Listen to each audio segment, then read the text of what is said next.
Hello my dear students, welcome to your own YouTube channel math with Masti. मैं हूं DK Singh और आज मैं एक्सप्लेन करूंगा एक्सरसाइज 4.3 स्टैंडर्ड 10 का क्वेश्चन नंबर 9, 10 और 11। इसके पहले वाला 10th का वीडियो में मैंने क्वेश्चन नंबर 6, 7 और 8 को एक्सप्लेन किया था, जिसका लिंक मैं इसके डिस्क्रिप्शन में दे दूंगा, आप उसको वॉच करोगे। तो यह जो एक्सरसाइज है वह क्वाड्रेटिक इक्वेशन का एक्सरसाइज है जो बहुत ही इंपॉर्टेंट है। तो चलिए शुरू करते हैं।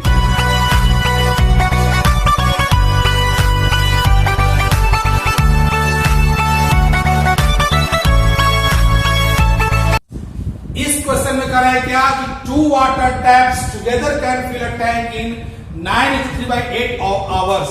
The tap of larger diameter takes 10 hours less than the smaller one to fill the tank separately. Find the time in which each tap can separately fill the tank.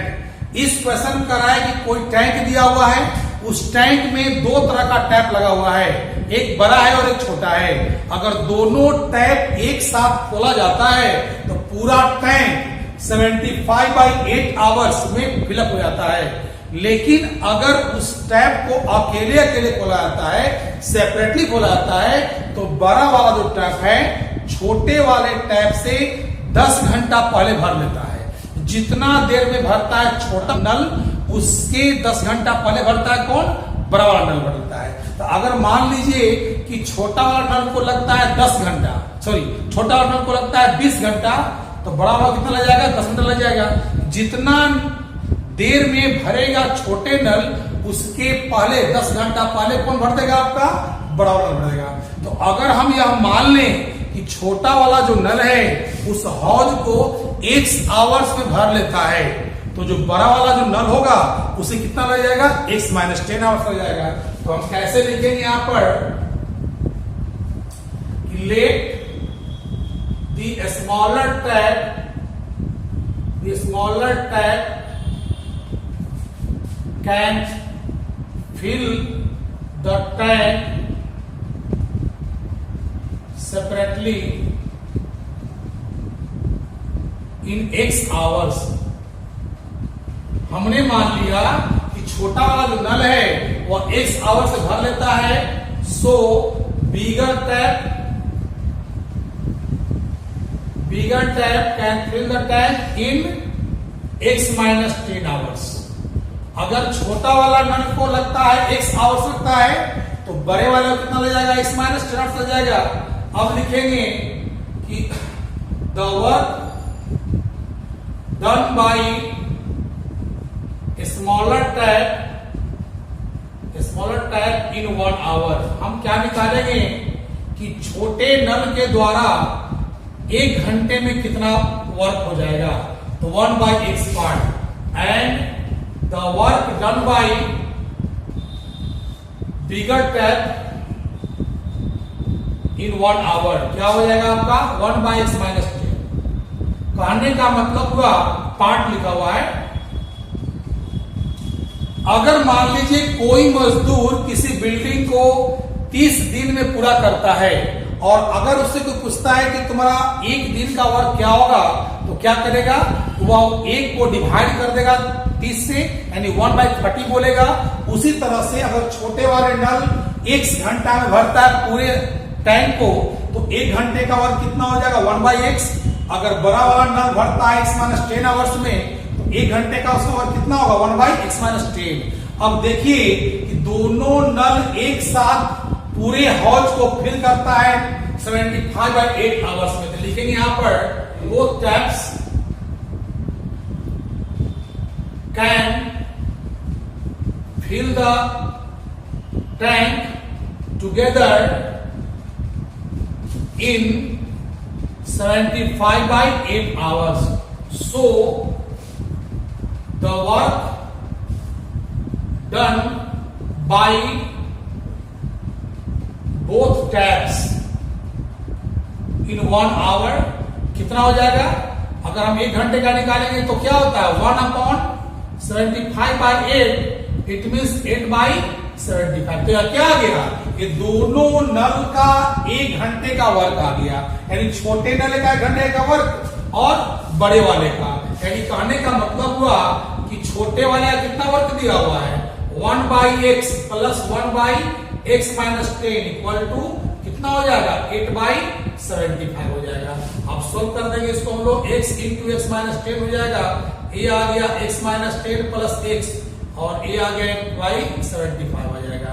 यहाँ पर क्या हो x और x हो जाएगा 2x, हम 2 common लेंगे तो x माइनस 5 हो जाएगा और x into x minus 10 equal to 8/75। 2 से कैसे कर सकते हैं इसको हम लोग, तो क्या चलाएगा आपका a आ जाएगा आपके पास x minus 5 upon x square minus 10x equal to 4/75 और क्रॉस मल्टीप्लाई कर देंगे तो हो जाएगा 4x square minus 40x equal to 75x और माइनस 375 हो जाएगा। यानी कि a चलाएगा 4x square minus 40x minus 75x अब प्लस 375 इक्वल टू 0। अब a आ जाएगा 4x स्क्वायर माइनस 115x अब प्लस 375 इक्वल टू 0। अब क्या करना है इसको हमको फैक्टराइज करना है, या तो फैक्टराइज कर लीजिए या तो इसको क्वाड्रेटिक इक्वेशन पर तोड़ लीजिए। तो देखिए अब फैक्टराइज करते हैं, इसको स्प्लिट कर देंगे 100x minus 15x plus 375 equal to 0। Common लेंगे यहाँ पर 4x तो आ जाएगा x माइनस 25, 15 कॉमन लेंगे x माइनस 25 इक्वल टू 0। ये आ जाएगा आपके पास x माइनस 25 और ये हो गया 4x माइनस 15 इक्वल टू 0। तो आ जाएगा आपके पास 4x minus 15 equal to 0, x equal to क्या होगा 15/4, इट मीन्स 3:3/4 हो जाएगा। ये तो पॉसिबल नहीं होगा, नॉट पॉसिबल। क्यों? क्योंकि छोटा वाला नल अगर इतना भरेगा तो 10 घंटा पहले करेंगे तो और निगेटिव नहीं तो पॉसिबल होगा नहीं। So x minus 25 equal to 0, x कितना आ गया 25 आ गया। यानी कि छोटे वाले नल भरेगा 25 आवर्स में तो बड़े वाला कितना भर जाएगा 10 कम कर देंगे 15 आवर्स में। लिखेंगे क्या the smaller tap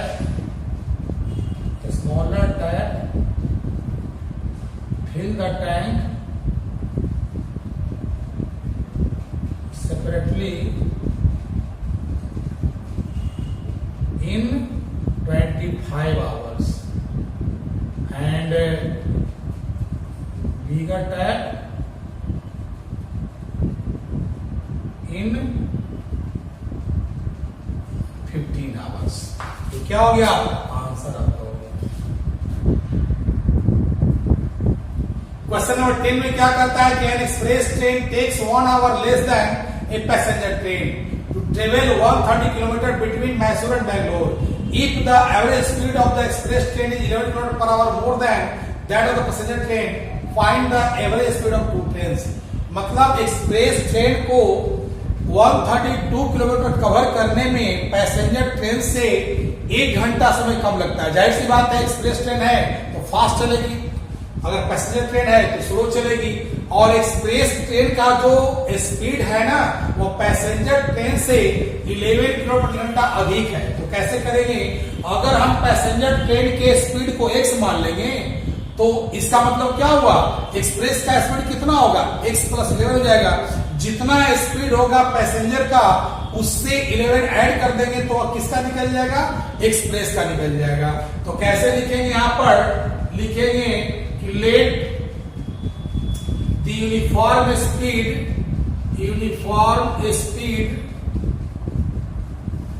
of the passenger train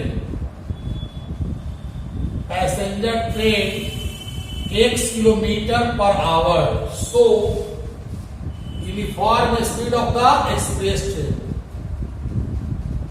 express train का निकालेंगे तब क्या हो जाएगा x प्लस 11 हो जाएगा, क्योंकि जितना स्पीड होगा पैसेंजर का उसमें अगर 11 ऐड कर देंगे तो एक्सप्रेस का निकल जाएगा। अब लिखेंगे कि time taken to cover 132 kilometre by passenger train. Passenger train के द्वारा जो कवर हुआ 132 किलोमीटर, तो कितना समय लग जाएगा? पैसेंजर का स्पीड है x और डिस्टेंस दिया हुआ है 132, तो टाइम का फॉर्मूला होता है ना डिस्टेंस अपॉन स्पीड। उसी तरह से time taken to cover 132 kilometre by express train, तो क्या हो जाएगा? 132 बाई x प्लस 11 हो जाएगा। तो यह टाइम आ गया पैसेंजर का, या किसका आ गया? एक्सप्रेस का आ गया। अब ध्यान दीजिए कि यह पैसेंजर ट्रेन का टाइम है और यह एक्सप्रेस ट्रेन का टाइम है। तो एक्सप्रेस ट्रेन का जो टाइम है वो 1 आवर कम है, तो यह 1 घंटा कम ना है। हम चाहते हैं दोनों को इक्वल करना, कैसे करेंगे? इसको 1 घंटा दे देंगे, दोनों क्या हो जाएगा? इक्वल हो जाएगा। अब सोल्व करना है, इधर ले आए इसको,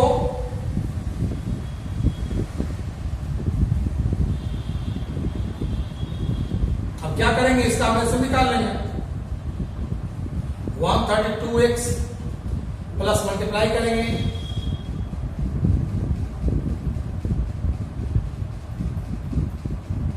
1452 आ जाएगा, और ये आ गया -132x चलेगा, इक्वल टू 1 आ जाएगा। अब क्या करेंगे? इसको हम लोग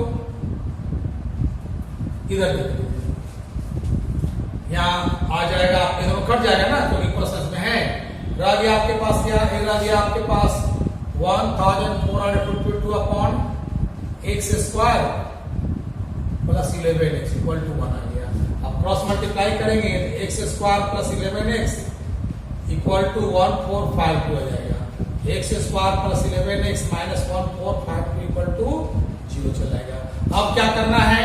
इसको हम क्या करेंगे कि अब हम इसको फैक्टराइज कर लेंगे। फैक्टराइज करने आपको आता होगा, फैक्टराइज कर लीजिएगा, या तो क्वाड्रेटिक फॉर्मूले से बना लेंगे तब बना बन सकता है। फैक्टराइज करना आपको ज्यादा इजी पड़ जाएगा। अब क्या करो ना, इसके लिए यहां पर स्प्लिट करो ऐसे,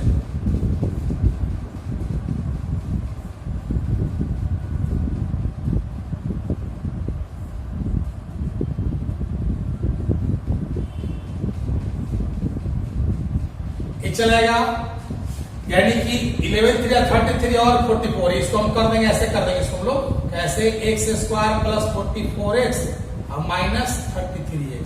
हम दोनों को अगर माइनस करेंगे ना तो आपका 11 चलेगा, और मल्टीप्लाई करेंगे ना इतना चलेगा, यानी कि x कॉमन लेंगे तो x प्लस 44 हो जाएगा, 33 कॉमन लेंगे, x प्लस क्या हो जाएगा? 44 हो जाएगा, इक्वल टू 0 हो जाएगा।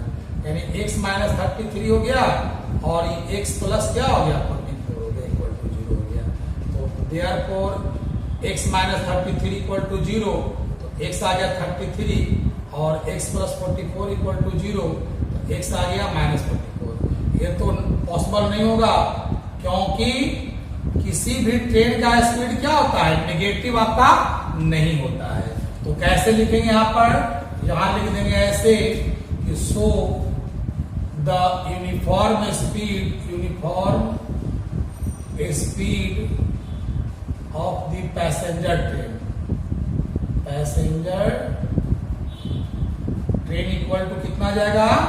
33 किलोमीटर पर आवर हो जाएगा, and speed of express train 11 add कर देंगे इसमें, तो क्या आएगा? 44 किलोमीटर पर आवर। ये हो गया सॉल्यूशन क्वेश्चन नंबर 10 का। क्वेश्चन नंबर 11 का रहा है क्या कि sum of the areas of two squares is 468 metre square. If the difference of their perimeters is 24 metre, find the side of two square. यहां पर क्या दिया हुआ है कि 2 स्क्वायर दिया हुआ है, और दोनों स्क्वायर के एरिया का सम दिया हुआ है 468 मीटर स्क्वायर, और उसका पेरीमीटर्स का डिफरेंस दिया हुआ है 24 मीटर दिया हुआ है। तो दोनों स्क्वायर का हमको साइड निकालना है, तो कैसे निकालेंगे? अब सोच लीजिए कि 2 स्क्वायर है और दोनों स्क्वायर के पेरीमीटर्स का डिफरेंस दिया हुआ है, तो हम साइड मान लेते हैं तो किलोमीटर निकल जाएगा। तो कैसे निकालेंगे? यहां पर यहां लिखेंगे कि let each side of first square का हम साइड मान लेते हैं, x मीटर मान लेते हैं। सो इट्स पेरीमीटर निकालते हैं। पेरीमीटर में कितना चलेगा इसका, आता है 4x मीटर। अब जान लीजिए कि एक का पेरीमीटर जान गए और कहा है कि दोनों के पेरीमीटर्स का डिफरेंस दिया है 24। तो अगर फर्स्ट का पेरीमीटर जानते हैं तो सेकंड का ऐसे निकालेंगे, या तो सेकंड का पेरीमीटर इससे 24 अधिक होगा या तो इससे कम होगा। हम दोनों कंडीशन बन सकता है मेरा, तो लिखेंगे कि पेरीमीटर ऑफ सेकेंड स्क्वायर का निकालते हैं पेरीमीटर। तो क्या करेंगे, या तो इसमें हम ऐड करते हैं 24 या तो माइनस कर देंगे, इसका 4 कॉमन लेंगे तो x प्लस क्या हो जाएगा 6 हो जाएगा। हमने क्या किया 424 को प्लस कर दिया। जब सेकेंड मतलब स्क्वायर का हम पेरीमीटर जान गए तो हम साइड निकाल सकते हैं। तो लिखेंगे कि ईच साइड ऑफ सेकेंड जो स्क्वायर मेरा है उसका साइड कितना होगा, अगर मेरे पास पेरीमीटर दिया हुआ है तो उसको 4 से डिवाइड करते हैं तो निकल जाता है ना साइड। इसका मीनिंग हुआ कि फर्स्ट का साइड हमने जब x माना तो सेकेंड का साइड कितना आ गया, x प्लस 6 आ गया। अब कहता है क्या कि दोनों स्क्वायर के एरिया का सम। तो आपको स्क्वायर का एरिया पता होगा, साइड इनटू साइड, यानी पहला का साइड अगर x दिया हुआ है तो एरिया कितना होगा x स्क्वायर हो जाएगा साइड स्क्वायर। अगर दूसरे का साइड दिया हुआ x प्लस 6, एरिया कितना होगा x प्लस 6 का स्क्वायर हो जाएगा। और दोनों का सम कितना दिया हुआ है 468 दिया हुआ है। अब क्या करेंगे, इसका हम स्क्वायरिंग करेंगे तो a स्क्वायर प्लस 2ab या प्लस b स्क्वायर के पैटर्न पढ़ा गया वाला। कैसे, x का स्क्वायर 2ab, 2 इंटू 6 12x आ जाएगा और 6 का स्क्वायर 36 हो जाएगा। अब हो गया 2x स्क्वायर प्लस 12x और माइनस करेंगे तो आ जाएगा 2 3 4 आ जाएगा वाला। तो a हो गया आपका। अब डिवाइड करते दोनों तरफ 2 से ताकि ये छोटा बन जाए। तो लिखेंगे यहाँ पर कि dividing by 2 in both sides, हम दोनों तरफ डिवाइड कर रहे हैं 2 से, ठीक है ना। तो a आ जाएगा मेरे पास x स्क्वायर प्लस 6x और प्लस 2 माइनस 2 16 चलेगा। अब क्या करना है, हम इसको फैक्टराइज करेंगे या तो आप इसको क्वालिटी थोड़ा तोड़ दो।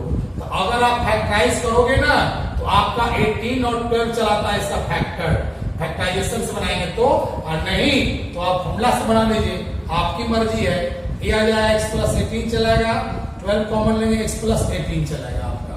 तो कहने का मतलब हुआ आपके पास आ गया x plus 18, x minus 12 equal to 0। So x plus 18 equal to 0, तो x आ गया माइनस 18। तो माइनस में तो साइड होगा नहीं क्योंकि नेगेटिव साइड होता नहीं है, तो नॉट पॉसिबल हो गया आपका।